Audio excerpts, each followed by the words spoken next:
Mpendwa wa msikilizaji na mtazamaji wa vipindi vyetu, karibu katika masomo ya kesha la asubuhi lenye kichwa Muinue Yesu juu. Hivyo hapo ulipo kaa usibanduke, ni kusihi tu makinika nasi hadi tamati.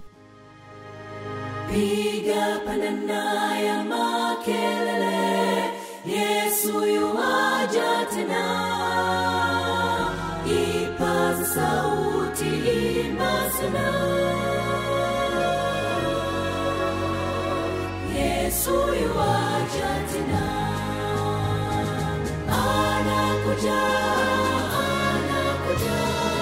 Yesu yuaja tena.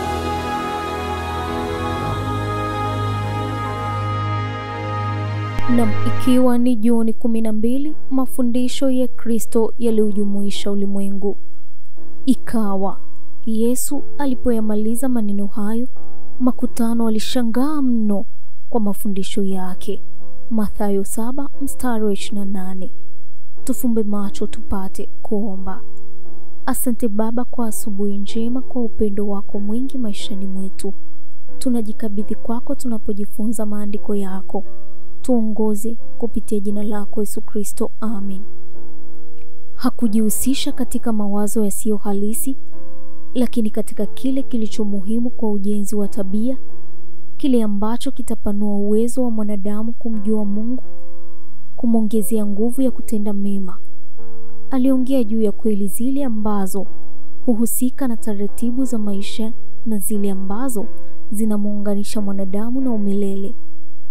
Badala ya kuwaelekeza wanadamu kujifunza nadharia za watu juu ya Mungu, maneno yake au alivyoshuhudiwa katika kazi zake, katika neno lake na kwa maongozi yake, alikutanisha akili zao na zile za umilele.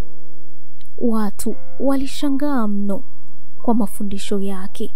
Mathayo 7:28. Kwa kuwa neno lake lilikuwa na uwezo. Luka 4:32. Hakuwahi kutokea mtu aliyezungumza ambaye alikuwa mwenye nguvu ya kuamsha akili, kuhuisha nia, kuamsha kila nguvu za mwili, akili na roho. Mafundisho ya Kristo, kama zilivyo huruma zake, yaliujumuisha ulimwengu.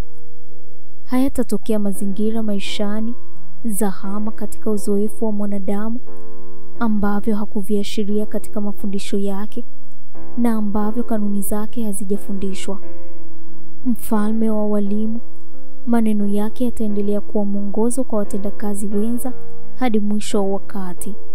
Mbele ya macho yake ya kiakili ilifunuliwa mandhari yote ya juhudi za mwanadamu na mafanikio, ya majaribu na mapambano, matata na mashaka na hatari.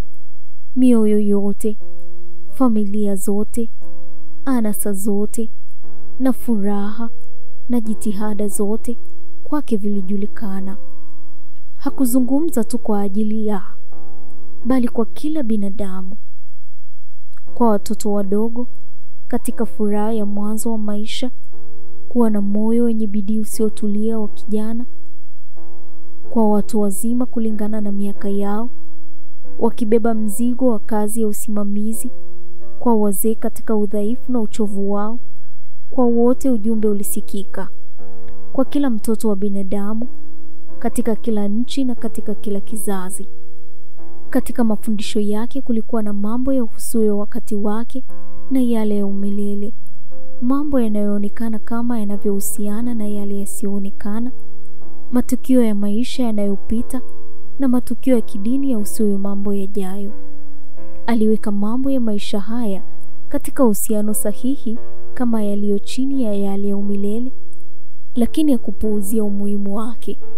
Alifundisha kuwa mbingu na dunia zimeunganika pamoja na kuwa elimu ya ukweli wa kimbingu humtayarisha mtu vizuri kufanya shughuli za kila siku.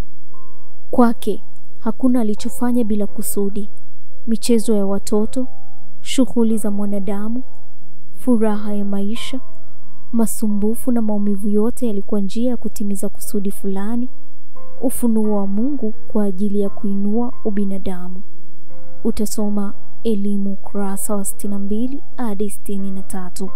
Huu ni mwisho wa somo letu la Juni 12, mafundisho ya Kristo yaliyojumuisha ulimwengu. Tufumbe macho tupate kuomba. Asante Baba kwa somo hili zuri. Tunajikabidhi mikononi mwako.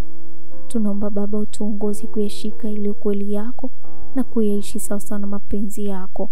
Nikupitie jina lako Yesu Kristo. Amen. Barikiwa nami mwaka 2025 katika masomo haya. Anakuja.